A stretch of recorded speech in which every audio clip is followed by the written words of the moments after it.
Over the years, we struggle with how can you actually get more movement out of a hand? How do you give someone more active extension of their fingers when they're able to grip onto something but then they can't let go? For me, for a long period of time, all I could do was clench the fist, and I couldn't get it back open again. Well, it is difficult for him to maybe even carry something because he only uses the left hand and he has a tremble. My shoulder was very weak, and I had just a tremendously hard time lifting it or making it. When I had my stroke, I didn't want to go out. I didn't want to leave the house. I didn't want friends to visit me or nothing like that because I didn't want them to see me like this. So these people who've literally been stuck, they come to me, they've had their stroke years ago, have just kind of been plateaued, or what else can you do for me? Now we finally have a new device that offers them hope and also gives them more use of their hand, which is extremely exciting.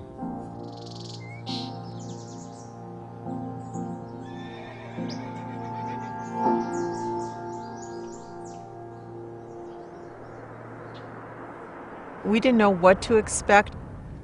I didn't even know what it was. I didn't know what the doctor was talking about when he suggested this, but we were going to so many therapies, so many doctor visits, and we just seemed to be at a stalemate when you're in that position where all else has failed. Being a mother, you just go for what you need to have. This is the first device that really has been able to provide us with that sort of custom-fitted direct muscle stimulation to the muscles, to our target muscles, that nothing else has enabled us to do. Things twitched. I did notice the other day, I was kind of excited. I got some movement out of my index finger. Really? I was sitting there and I wiggled it just a little bit. That's wonderful. I had never done that before. It really provides the sensibility to do some task-specific training and carry it over to functional activities. I mean, they're thrilled. I've had people actually have even cried during the session because they haven't seen that reaction for so long. So it's amazing. One of the exciting things about the H200 is the fact that patients can actually use the device functionally, so they can actually grasp and release objects with the device. I've used just traditional E-stim, and I found it challenging to get the electrodes placed right. And even if you get them placed right in the clinic, inevitably the patients will place them in the wrong position, or they won't use it, or you don't get the follow-through, or they don't use it enough. So I thought that here is something that they can use to get the benefits of the E-stim, and then also to work on some functional activities. It's their custom E-stim orthotic. The key is if we can keep things as simple and as easy for our patients so it fits into their lifestyle, then they'll be more inclined to use it repetitively throughout the day. I think it's just easier for them to use. Compliance with the home exercise programs with H200 has increased dramatically. Once it's custom fit to that particular patient, they can put it on, keep it on, and turn it on when they need to do their exercise program. It just affords a whole host of independence for them. The trick is to have that continued carryover at home, not just for a half an hour or an hour, but for several hours a day, 3 to 4 hours a day. And that's where I think with the Bionis H200 is really important, because it enables the patient to get that active motion for several hours a day. I'll use the H200 2 hours in the morning, take it off, and I'll use it again 2 hours at night after dinner. I have a towel under my arm, and I'm pushing on the table like this to help strengthen my shoulder. And I do that for about 25 minutes. In the morning, I use it for an hour, and then in the afternoon for an hour, and then in the evening, just before I go to bed, I use it again for an hour. So I use it 3 hours a day. 3 hours is not too much time to spend in therapy if you can get the use of your arm and your fingers to help you with the everyday things that you have to do.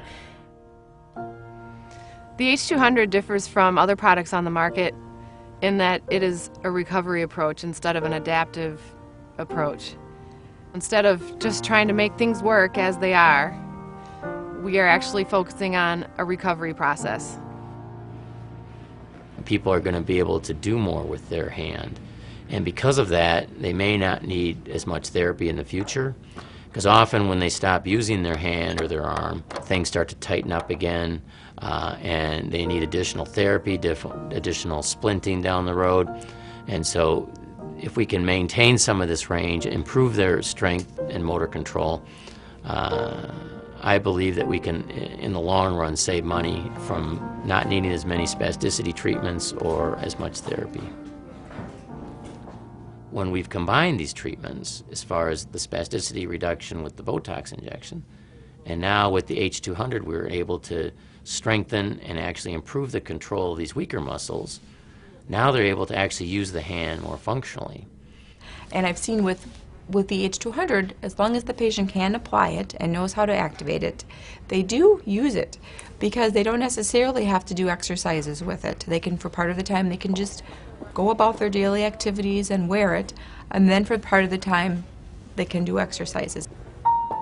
The more we've been using this device, more patients have been able to do tasks with the device, but then when we take the device off, they're actually able to continue to do some of these tasks. And so now, not only can we train these muscles, but we can also have the person use their hand functionally, which is extremely exciting. So now they can grab onto an object and they can let go of an object. And so they can repeatedly do this sort of training. And because of that, now we believe anyway that they can actually have more motor control through improved cortical reorganization. My patient uses the H200 on her way to therapy. Once she gets to therapy, she's no longer using the device. But it seems to me that there is carryover in that she's much more successful with the use of her hand in therapy and at home and in school and with general activities of daily living. From a financial point of view, I think it's something that is affordable. And the other thing that I like about it, it's not invasive, and that's something that appeals to me as a physiatrist. You really can't put a dollar amount on the quality of life that these patients see as an improvement after they've started to use the H200. They're more functional, they're more independent in their home. The need for the caregiver diminishes. They're able to do things by themselves. The functional recovery, the motor improvement, you just can't put a dollar amount on that.